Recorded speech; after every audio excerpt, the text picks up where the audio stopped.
মুসা আলাইহিস সালাম নাম শুনছেন আপনারা? তার জান কবজ করার জন্য আজরাইল আলাইহিস সালাম আসছে। জান কবজ আইসে কয়, হুজুর ভালো আছেন তো? কয় হ্যাঁ। কয় আমি আজরাইল আপনার জান কবজ করবার জন্য আসছি। সারা নাক মুখ পেঁচায় মার বকসিন, কথাও কয় না। আমি বানাই কইতেছি, এমন ভাবে সে বক্সিন মারছে। জালালি মিজাজের লোক তো, চোখ একটা খুইলে ছুটে 12 হাত দূরে যেয়ে পড়ছে। আজরাইলির চোখ খুলে পড়ে গেছে। তাহলে ঘুষি আসতে মারছে নাকি বোঝেন? সেই চোখ কুড়োই নিয়ে আইজো তোর কাইলো দৌড়। কয়েক আমার জান চাষা আপন জান বাসা থাকবো, আমার জান কবজের কার কাছে আইছি রে বাবা? সরাসরি আল্লাহর কাছে চলে, এটা বুখারীর হাদিস। আল্লাহর কাছে চলে গেছে। কয় আল্লাহ কার কাছে পাঠাইছে? আমার দিছে, চোখ একটা দিছে এক ঘুষিতে, আর একটু দেরি হলে এটাও যাইতো। আল্লাহকে কি খবর? চোখ কয় কি কয় গেছিলাম জান কবজ করার, আমারে ফাটাইছে, রমের ফাটাইছে। কোন ওদি আমার সাথে বলো আজরাইল, আল্লাহ কার কাছে আমারে পাঠাইছে? আল্লাহকে আচ্ছা ঠিক আছে যাও, তার কাছে জিজ্ঞাসা করো, সে যদি আরো বেশি দিন জীবিত থাকতে চায় তাহলে সেজন্য একটা গরুর পিঠের উপরে হাত রাখে। কিসের? গরুর পিঠের উপরে হাত রাখে। হাতের নিচে যতগুলো পশম পড়বে কত বছর হায়াত আমি তাকে দান করলাম। কি 2-1 বছর হবে নাকি? শত হাজার হাজার, ঠিক কিনা জরগান? আল্লাহ পাক প্রস্তাব পাঠাইছে ফেরেশতা দিয়া, ও মুসা তুমি যদি আরো বেশি দিন বাঁচতে চাও অসুবিধা নাই, তুমি ওই তোমার হাতের নিচে যতগুলো পশম অত বছর হায়াত আমি দিব। কয় তারপরে আল্লাহ? তারপরে কয় তারপরে মৃত্যু, তারপরে তোমাকে মৃত্যুবরণ তোমাকে করতেই হবে। কয় তালি দরকার নাই আল্লাহ এখনই নিয়ে যাও, দরকার নাই আর। কয় যে ঘুষি দিলা কি জন্য? তাই কয় ঘুষি দিছিলাম আমার আল্লাহর সাথে একটা বিষয়ের ফয়সালা এখনো বাকি রয়েছে, তার আগেও আইসা কয় তোমারে জান কবজ করবার আইছে, এই জন্য মিজাজ গেল টেম্পারে উঠে। আমার ভাইরা কয় কোন বিষয় জানতে বাকি আছে? কয় আল্লাহ আমার উম্মতকে তুমি তো আসমানি খানা খাওয়াইছো, মান্না এবং সালোয়া। জোরে কয় সুবহানাল্লাহ। শুনছেন আপনারা মান্না সালোয়ার কথা? আসমান থেকে খানা আল্লাহ নাজিল করে খাওয়াইছে মুসা নবীর উম্মতকে। এখন বলতেছে আল্লাহ আমি যে চলে যাব, মারা যাব, আমার উম্মত তো থাইকে গেল, তারা কি খাবে? কোথায় তাদের রুজির ব্যবস্থা হবে? এইটা তোমার সঙ্গে এখনো আমার স্পষ্ট কথা হলো না। এই তার আগেই ও নিতে আসছে, এই জন্য আমার মিজাজ গরম হয়ে গেছে।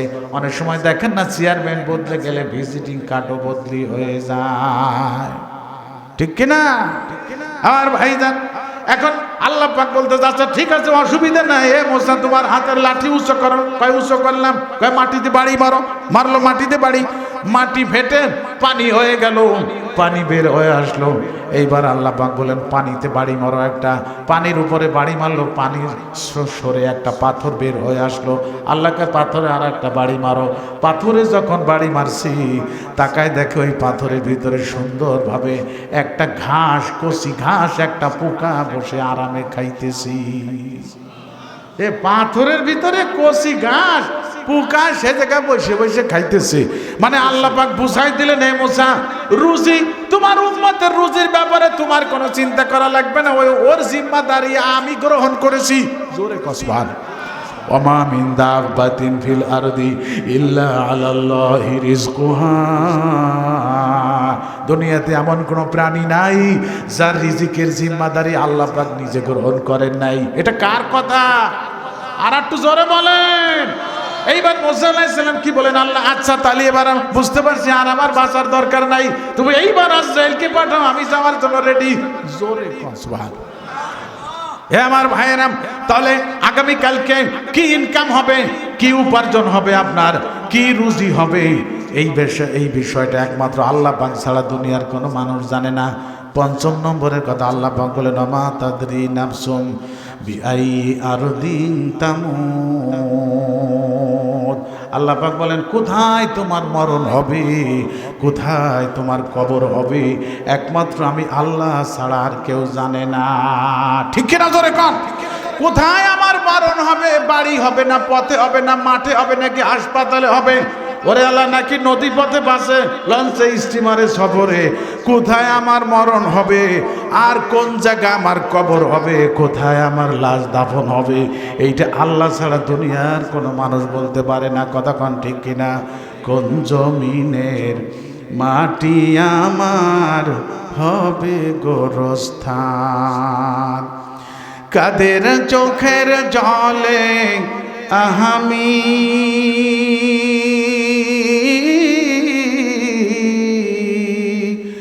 কাদের চোখের জলে আমি পাব পরিত্রাণ, কোন জমিনের মাটি আমার হবে গোরস্থান, কারা আমায় দিবে গোসল, কে আনিবে কাফন, কারা আমায় কেঁদে কেঁদে করে দিবে দাফন, কারা আমার পাশে বসে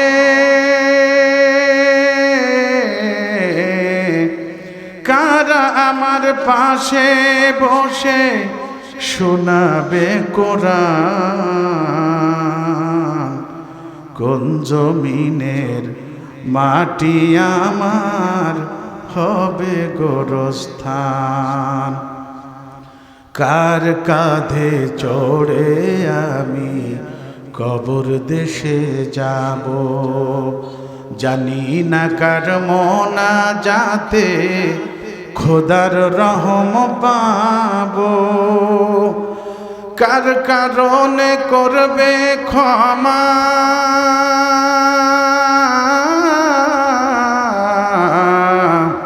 কার কারণে করবে ক্ষমা আল্লাহ মেহেরবান, কোন জমিনের মাটি আমার হবে গোরস্থান, কাদের চোখের জলে আমি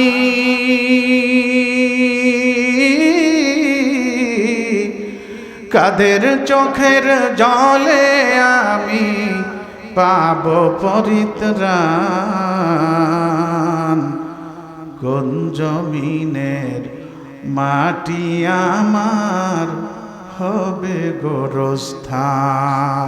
আমার ভাইরা, কোথায় আমার মরণ হবে, কোথায় আমার দাফন হবে আমরা কেউ বলতে পারি না। কিতাবে লেখা আছে, দো চিজ আদমিরা কাশা ঝোরে ঝোর, একে আবেদানা দিগার খাকে গোর। দুইটা জিনিস দৈনিক আমাকে ডাকে, একটা হলো আমার রুজি আমাকে ডাকতে থাকে, দ্বিতীয় নম্বর হলো আমার কবর দৈনিক আমাকে ডাকে। আমার কবর আমাকে দৈনিক ডাকে। আপনাদের বিশ্বাস হয়? ভাই বিশ্বাস হয়? কিতাবের ভিতর লেখা আছে আমার কবর দৈনিক আমাকে 20 বার ডাকে। কি বলে ডাকে? এই আমি কিন্তু অন্ধকারের ঘর, তুমি আলো নিয়ে আমার ভিতরে আইসো। আমি কিন্তু আরে নির্জনতার ঘর, সাথী সঙ্গী নিয়ে আইসো আমার ভিতরে। আমি কিন্তু পোকামাকড়ের ঘর, ওরে এর থেকে পরিত্রাণ ব্যবস্থা কইরে তারপরে তুমি আমার ভিতরে আইসো। এ আমার ভাইয়েরা, আমার নবীজি বলেন কবরের চাইতে ভয়াবহ দৃশ্য আর আমি দেখি নাই। আমার ভাইয়েরা, একটা হাদিসে আমার নবীজি বলেন তোমরা লাশ দাফন করা ছেড়ে দিবে, এই আশঙ্কায় আমি কবরের আযাব তোমাদেরকে দেখাইলাম না। তা না হলে আল্লাহর কাছে বলে আমি তোমাদেরকে কবরের আযাব দেখাইয়ে দিতাম। এ ভাই, কবরের আযাব নবী যদি সত্যি দেখাইয়ে দিতেন, আমরা মানুষকে মাটির ভিতরে দাফন করা বন্ধ করে দিতাম। নবীজি এই আশঙ্কায় কবরের আযাব দেখাই দিলেন না।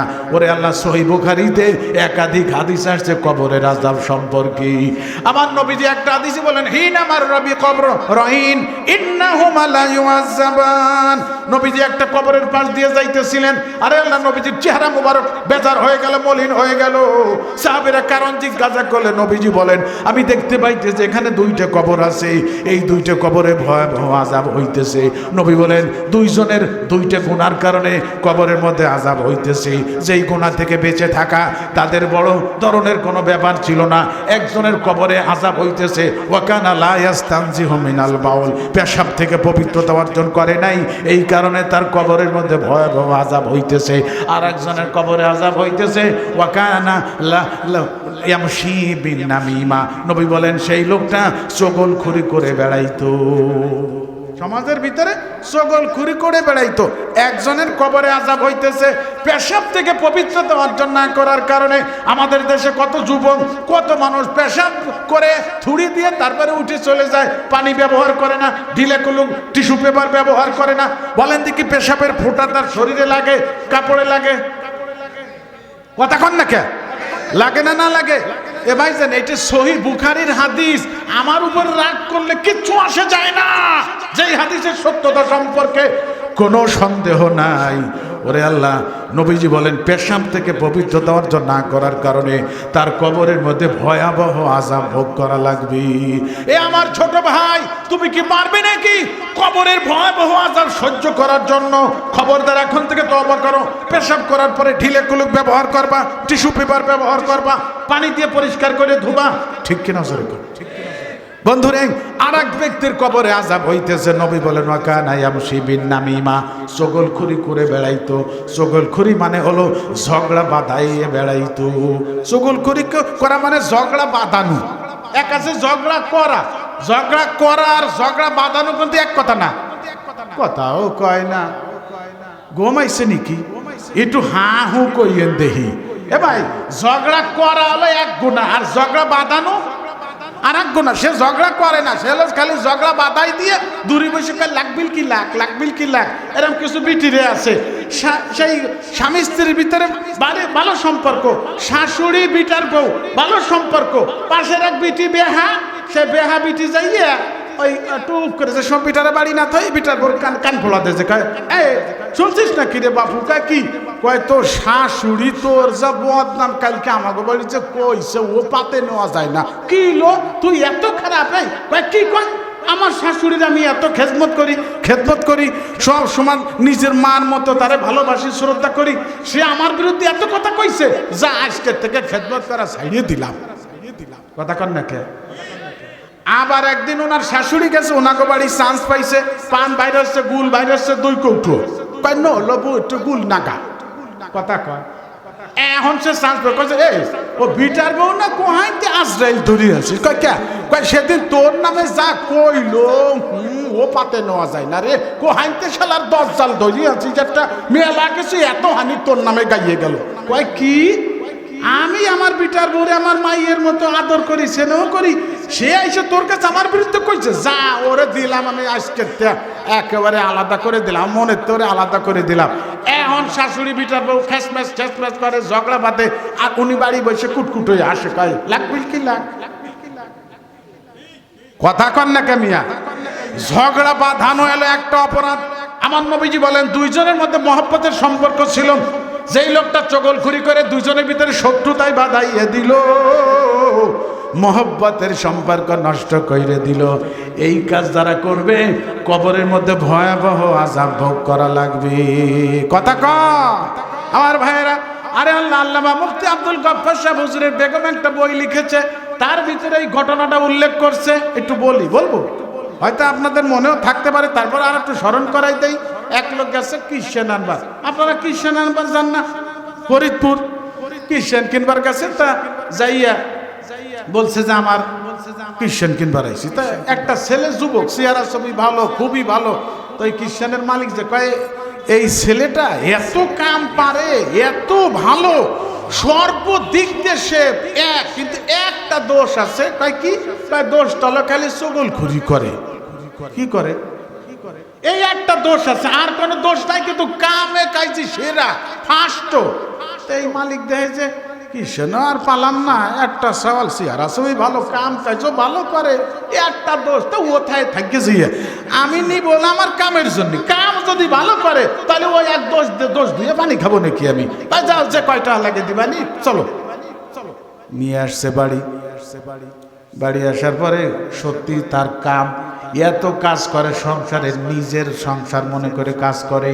এই কাজ দেখে বাড়িওয়ালা ওই ছেলের উপরে খুশি হয়ে গেছে, বাড়িওয়ালার বেগমও ওই ছেলের কাজ দেখে তার ভক্ত হয়ে গেছে, প্রচুর খুশি, যে কোয়া লাগে না, নিজের ইচ্ছাতে সংসারের কাজগুলো করে, বাড়ি খুশি দুইজনে। এখন হয়ে গেছে প্রায় 1 মাস, কিন্তু ওর তো পেট ফুলে আসতেছে। কথা কন ওই যে একটা খাসলাত আছে চগলখুরি করা, ওইটা না করা পর্যন্ত তো পেট ফুলে আসতেছে, চান্সও পায় না। একদিন চান্স পাইছে, ওনার বেগমের কাছে, মানে ওনার যে কাকিয়াম্মা, ওই ছেলে বাড়িওয়ালার বেগম, তার কাছে একদিন চান্স পেয়ে কইতেছে, কয় যে কাকিয়াম্মা একটা কথা মেলা দিন ধরে মনে পড়তেছে, কব কব কব হইরে কই না কইও পারি না, আপনার নুন রুটি খাইছি, নেমো খারামিও করা যায় না। কয় কি রে বাজান কি? কয় আপনি তো বিশ্বাস করবেন না আমার। কয় না, তোর মতো সাওয়াল হয় নাকি, তোর কথা বিশ্বাস করবো না মানে? তুই কোনোদিন তো মিথ্যে কথা কইস না। তা কি ঘটনা ঘটছে কদিতেই বাজান? কয় কি আর কব, কও যায় না। কয় না তুই কয়ে ফেলা, বনবো না কয়ে ফেলা। কয় যে কাকারে বর্তমান দেখতেছি ওই পাড়ার একটা বিটির সাথে খাতির পাতাইছি। কয় দূর চলো তোমার যত, কোনোদিন দেখলাম না বুড়ো কালে এনে খাতির পাতা বাড়াইছে। কয় আপনি দেখতেছেন না বর্তমান রাইতি একটু দেরি হইতে বাড়ি আসে? কয় হ্যাঁ তা তো দেখতেছি, রাইতি বাজারে দেরি হইতে বাড়ি আসে। কয় বাজারে যায় নাকি? হলো বাজারের উসলত ধরে যায়, সে বিটির কাছে যাইয়া প্রেম ফিরিতির গল্প। আপনি তো জানেন না, আমি তো কবার চাই না, না কইও পারি না, আপনার নুন রুটি খাইছি। আসলে মিছে কথা, কথা কন না কে?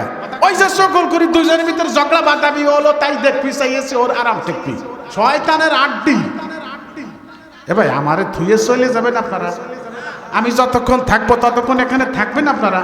আমারে কি উস্তাদ মানছেন? বাবা দেওয়া একটু গোটা হুজুর তার উস্তাদ হওয়ার আউসটা কি তাই দিয়ে নে। হুজুর ছোট হলাম, সে পড়াশোনাটা তো আর ছোট না, কথা কন না কে? আর আপনারা এখন তো জান্নাতের বাগানে বসে আছেন, জোরে কন সুবহানাল্লাহ। আর এই মাদ্রাসা যিনি পরিচালনা করতেছেন মুফতি মফিজ, যদিও বাহির থেকে গ্রামের ছেলে, কিন্তু বাংলাদেশের সবচাইতে বড় আলেম আল্লামা আহমদ শফি রহমাতুল্লাহ আলাইহি হাটহাজারী মাদ্রাসার মহাপরিচালক, তিনি এই মুফতি মফিজকে পীর খিলাফতি দান করেছেন। আমি বানাই বললাম, উনি যাকে যাকে খিলাফতি দিয়েছেন সেই বইয়ের ভিতরে ওনার নাম লেখা আছে, আপনি যে কালকে দেখতে পারবেন।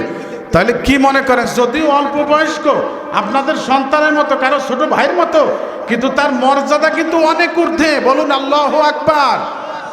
তার মাদ্রাসায় আপনারা আসছেন, আর আমার রসুল বলছেন তোমরা হে আমার উম্মত তোমরা আলেমদের মজলিসে যাও, ঠিক কিনা ভাই? তাহলে এই নিয়ামত সহজে ছাড়া যাবে না। মাহফিল কি দৈনিক হয় নাকি এখানে? এ ভাই লক্ষ্য করেন, আজকের এই মাহফিল যদি আমার আল্লাহর কাছে পছন্দনীয় হয়, তাহলে এখানে যে মানুষগুলো অংশগ্রহণ করেছে, যারা আয়োজন করছে, তারা হবে বড় ভাগ্যবান। এর বিনিময়ে কিয়ামতের ময়দানে আল্লাহ পাক বিনা হিসাবে জান্নাত দান করবে। এজন্য আমার ভাইজান, আমি বেশিক্ষণ থাকবো না, অল্প সময় পরেই আমি বিদায় নিব। তবে আমার একটা প্রাণের দাবি সালতাবাসীদের কাছে, আমি যতক্ষণ এখানে থাকবো কোনো ছুটি নাই। রাজি আছেন তো? উস্তাদের কথা যদি মানতে পারেন তাহলে আপনি ছাত্র। আপনি কি? আর একটু জোরে। আমার রাসূল বলেন ওয়াইন্না তালিবাল ইলম, নবীজি বলেন যারা আল্লাহর দ্বীনের, আল্লাহর কালামের ছাত্র হবে, ওদের কিয়ামতের ময়দানে কোনো হিসাব হবে না, বিচার হবে না। বিনা হিসাবে বিনা বিচারে আল্লাহ পাক জান্নাত দান করবি। এ ভাই হিসাব দিয়ে জান্নাতে যাওয়া কিন্তু কতন আছে, ঠিক কিনা জোরে কর? আমরা হিসাব দিয়ে জান্নাতে যাবার পারবো না, আমরা হলো বিনা হিসাবে জান্নাতে যাব। কার কার ইচ্ছা আছে দুই হাত উঁচু করে দেখান তো আমারে। নারায়ে তাকবীর, হাত নামান। আল্লাহ আমাদের সবাইকে কবুল করে নিয়ে একটু জোরে সোরে বলেন আমিন। মাশাআল্লাহ। তাহলে ওই যে কথাটা বলতেছেন মনে আছে নাকি?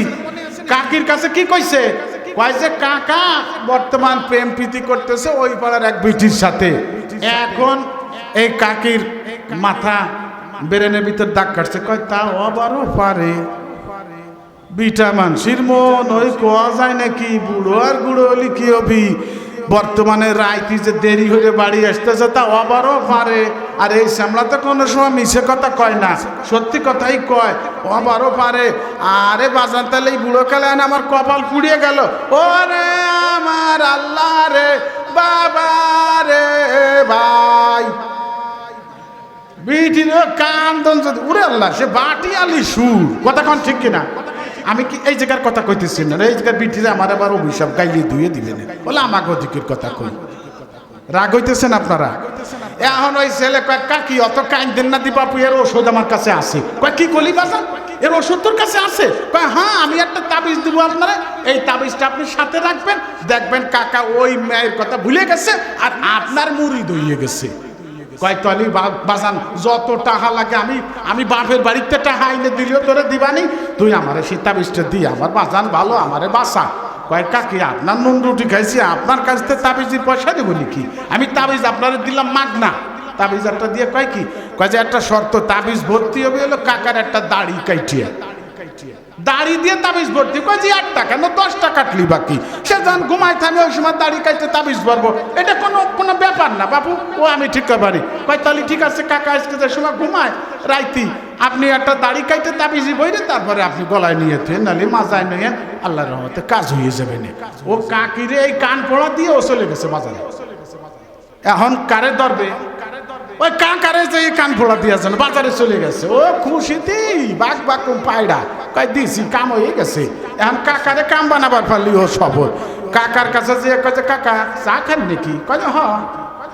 কয় ভালো। কয় ভালো, তুমি কি এর পারছো খাবা নাকি চা? কয় যে না চা খাবো না, একটা বিষয় আপনার কানে দিবার জন্য আইছিলাম। কয় কি আবার আমার কানে দিবা? কয় যে কাকা আপনি তো বিশ্বাস করবেন না, আপনার নুন রুটি খাইছি। কয় যে কি বিশ্বাস করবো না, কি হয়েছে বাজার খুলে খাও?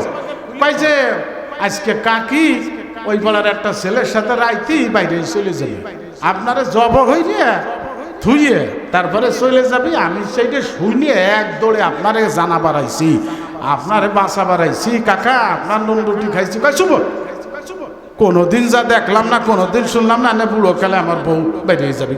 বিশ্বাস আপনার তো অভিন, আমি তো আগেই কইছি আপনি রাইতে ঘুমায়েন না, আপনারা কিন্তু জবহর বিয়াইস কে, খবরদার ঘুমাবেন না। আপনি যাইয়ে দেখেন আমার কথা যদি অসত্য হয়, আপনি দেখেন চাটকু নিয়ে ছুরি নিয়ে বটি নিয়ে আমার কাকি আপনার জবহরবার আসবে না, রাইতে ঘুমায়েন না, তাহলে কিন্তু মরবে না। নেই এখন তার দিলের ভিতর দাগ কেটে গেছে। ওপারও পারে মানুষের মন কোন সময় কি হয়, কত আমাদের দেশে সেই 5-6 বাচ্চা ফেলায় কি নাতি হয়ে গেছে, তা ফেলায় কেউ চলে দিতেছে পরবিটার হাত ধরে, কথাও কয় না, এবারে উদয় গেছে। আজকে একটু হা হুঁ কইয়েন দিই আমার দিকে তাক, ভাই বেজার হইতেছেন। এখন তা আবারও পারে, ও আর ও শ্যামলা তো মিশে কথা কয় না, ও তো আমাকে পরিবারের সাথে ভালো ছেলে, ও যখন কইতেছে তো আবারও পারে। কয় তাহলে ঠিক আছে বাজান, তাহলে আমি আজকে তাহলে প্রস্তুত থাকবানি। হয়তো বাড়ি যান হিসাব কিতাব করে, আর সে বাড়ি আইছে, ও সে নাচপা নাকছে খুশির ঠেলাকে দিয়েছি কাম বাদাইয়ে। শয়তান শয়তানি সকল খুরির অভ্যাস, ওর আজকে পেটটা খালি হইল। কথা কন না কে? এখন তো সে কাকা বাড়ি আইছে, রাত্রে ভাত টাত খাইয়েছে, বিছানে শুইছে, দৈনিক এরপরে শেষ হয়, কাকি যে শুয়ে পড়ে তার পাশে। কিন্তু আজকে কাকি শুবার যাইতেছে না, কাকি খালি কাম হরে বসে থাকে। বিটার সন্দেহ আরো বেড়েছে, কিরে কইছে আমরা তো ঠিকই কইছে, ডেলি এসে শুয়ে পড়ে, কাম কাজ শেষ করে আমি শুয়ে রইলাম, আধা ঘন্টা হয়ে গেল, ও শুবার আসতেছে না, ঘটনা কি? তা আবারও তো পারে। এখন উনি ওই ঘুমের বান ধরছে, আসলে ঘুমাই নাই, ঘুমের বান ধরে রয়েছে। দেহি যদি খালি বটি নিয়ে আসে তাহলে ওরে আজকে কুরবানি দিব সেই বটি দিয়ে। আবার হতে পারে ও শ্যামলা যখন কইলো আর ঘুমাবারও আসতেছে না, তাহলে আবার হতে পারে। এই কয়ে উনি ঘুমের বান ধরছে, এখন নাক ডাকতেছে, আসলে ঘুমাই নাই, বান ধরে নাক ডাকতেছে। মহিলার তো সরল সহজ মানুষ, তার দিলে যে উনি ঘুমান, হয়তো 2টা দাড়ি কেটে তাবিজ ভরে আমি মাজাই নিয়ে তারপর হলো শুভ, এই হলো তার দিলের ভিতরে। কথা কন না কে? কিন্তু সে না ঘুমাইলে তো পারতেছে না। এখন যখন নাক ডাহা শুনছে, ওই যে ঘুমাই পড়ছে রে, তাহলে এখন যাই। সে বটি নিয়ে এই সে গলার কাছে যে দাড়ি একটা দইরে কেবল পোজ দিবি, দাড়ি কাটবি, ও তার ঘুমাই নেই, খপ করে হাত ধরে ফেলাইছে। ওরে শালার নেমো হারাম কালা বিলেই, তুই এতকাল তোরে আমি পালছি, ওরে শালার ডাকায় তুই আমার খাইয়ে এখন ঘুষে পালছি এতদিন দুধ কলা দিয়ে, আমারে জবহর বাড়াইছি, আজকে তোরে আজকে জবহর। এই কইয়ে স্ত্রীকে দিল জব কইরে। আমার ভাইয়েরা বোনেরা, যখন এই মহিলার বাপের বাড়ি খবর চলে গেছে স্বামী তাকে খুন করছেন, বাপের বাড়ির লোকজন চলে আসছে, আইসা ভিটারে খুন করে ফেলাইল। এরপরে 2 পক্ষ শুরু হয়ে গেল বিশাল কাইজা। এমন কাইজা হইল 2 পক্ষের 20 জন লোক মার্ডার হয়ে গেল। এই এত বড় কাইজা, এই ঘটনা ভাইজান মুফতি আব্দুল গফফার সাহেব হুজুরের বেগম একটা বই লিখেছে, সেই বইয়ের ভিতরে এই ঘটনাটা উল্লেখ করছি। আমার ভাইরা তো আমি বুঝাইতে চাচ্ছিলাম চগল খুরি কাকে বলে, দুইজনের ভিতরে ঝগড়া বাঁধাই দেওয়া, মহব্বতের সম্পর্ককে ছিন্ন করে দেওয়া, এটা ছোটখাটো গুনাহ না, এটি এত বড় গুনাহ, এত বড় কবিরা গুনাহ, যার কারণে কবরের ভিতরে ভয়াবহ আযাব ভোগ করা লাগবে। কথা বলেন ঠিক কিনা? এ আমার ভাইরা, এই কবরে আযাব থেকে বাঁচতে হলে আল্লাহ আকবার, এই সমস্ত গুনাহ খাতা আমাদের ছেড়ে দিতে হবে। কবরে আযাব থেকে মাপ পাওয়া যায় এই রকম আমল আমাদের বেশি বেশি করা লাগবে। ঠিক কিনা? জোরে কর। এই রকম আমল আছে না নাই? কবর থেকে বাঁচার আমল আছে না নাই? তাড়াতাড়ি বলেন। একটা হাদিস আমার রাসূল বলেন, যারা 5 ওয়াক্ত নামাজ যথারীতি আদায় করবে আল্লাহ পাক তাদেরকে 5টা পুরস্কার দান করবেন। একটা পুরস্কার হলো তার কবরের আযাব আল্লাহ পাক মাফ কইরে দিবে। এ ভাই, তাহলে নামাজি লোকের কবরের আযাব মাফ করবেন আল্লাহ পাক, এই হাদিস আপনাদের বিশ্বাস হয়? আর একটু জোরে কর। তাহলে নামাজি হওয়ার দরকার আছে না নাই? খালি শুক্রবারে পড়লে কি নামাজি হওয়া যাবে? আমার নবীজি বলেন, খামসু সালাওয়াতিন তারাদাউন্নাল্লাহ, আল্লাহ পাক তোমাদের উপরে 5 ওয়াক্ত নামাজ ফরজ কইরে দিছি। কয় ওয়াক্ত? আর একটু জোরে কোন। তাহলে আমরা এখন থেকে 5 ওয়াক্ত নামাজি হয়ে যাব। সবাই রাজি আছেন নাকি ভাইজান? কে কে রাজি আছেন একটু হাত উঁচু করে আল্লাহকে দেখান। নারায়ে তাকবীর। হাত নামান। আল্লাহ আমাদের সবাইকে নামাজি বানায়। একটু জোরে সরে বলেন আমিন। এ আমার ভাইরা, বেনামাজি জাহান্নামে যাবে, এর মধ্যে কোনো ভুল নাই। অনেক সময় আপনারা বিরক্ত হয়ে যান নামাজের ওয়াজ করলে, হুজুর খালি নামাজি ইসলামের বিধান আরো আছে না? হ্যাঁ, আরো অসংখ্য বিধান আছে, তার মধ্যে প্রধান আছে, প্রধান হাদিসে পাকে আমার নবীজি বলেন, শরীরের জন্য মাথা যেমন, ইমানের জন্য, দ্বীন ইসলামের জন্য নামাজ তেমন। কথা কর, এই হাদিস আপনারা মানেন? শরীরের জন্য মাথা যেমন, একটা লোকের সমস্ত অঙ্গ প্রত্যঙ্গ ঠিক আছে, খালি মাথাটা নাই, জিন্দা না মুর্দা? আর একটু জোরে। জোর হলো না? মুর্দা। মাথা ছাড়া মানুষ, নামাজ ছাড়া ঈমান, একই কথা। জোরে কোন ঠিক না বেঠিক? এজন্য হুঁশিয়ার, সাবধান। সাবালেক হওয়ার পর থেকে নামাজ ফরজ হয়। আমার যুবক ভাই যারা, যুব সমাজ যারা এখানে আছেন, যৌবনকালের ইবাদত আল্লাহর কাছে সবচাইতে বেশি প্রিয়। কোন বয়সের ইবাদত আল্লাহর কাছে বেশি প্রিয়? যৌবনকালের ইবাদত আল্লাহর কাছে বেশি প্রিয়। যুবকদেরকে আল্লাহ পাক বড় মহব্বত করেন, বড় ভালোবাসেন। জোরে কোন ঠিক না ঠিক? এ আমার ভাইরা, এখানে আমরা যারা আছি সবাই ইনশাআল্লাহ আমরা নামাজি হয়ে যাব। কখন যে কার ডাক আছে বলার কোনো কায়দা নাই। আমরা নামাজি হয়ে যদি কবরে যাইতে পারি, কবরে আযাব আল্লাহ পাক মাফ করবেন। জোরে কোন সুবহানাল্লাহ। আমাদের বাচ্চা কাচ্চা সন্তানাদিকে নামাজি বানাইয়ে কবরে যাইতে চাই। রাজি আছেন? এ ভাই, আপনার সন্তানকে হাফেজ না বানাইলেন, মাওলানা না বানাইলেন, কারি না বানাইলেন, তাতে কোনো অসুবিধা নাই, কিন্তু মুসলমান তো বানানো লাগবে। আর নামাজ ছাড়া কেউ মুসলমান দাবি করতে পারে না। কথা কন না কেন? তাহলে আমাদের সন্তানাদিকে নামাজি বানানোর দরকার আছে না নাই? আমার নবীজি বলেন 3টে নেকি হলো স্থায়ী, তার মধ্যে একটা হলো আওয়ালাদিন সলিহিন ইয়াদউ লাহু, নেককার ছেলে মেয়ে রাইখে যদি বাপ মা কবরে যায়, নেককার ছেলে মেয়ের দোয়ার কারণে বাপ মার কবরে আল্লাহ পাক কিয়ামত পর্যন্ত নেকি চালু করে।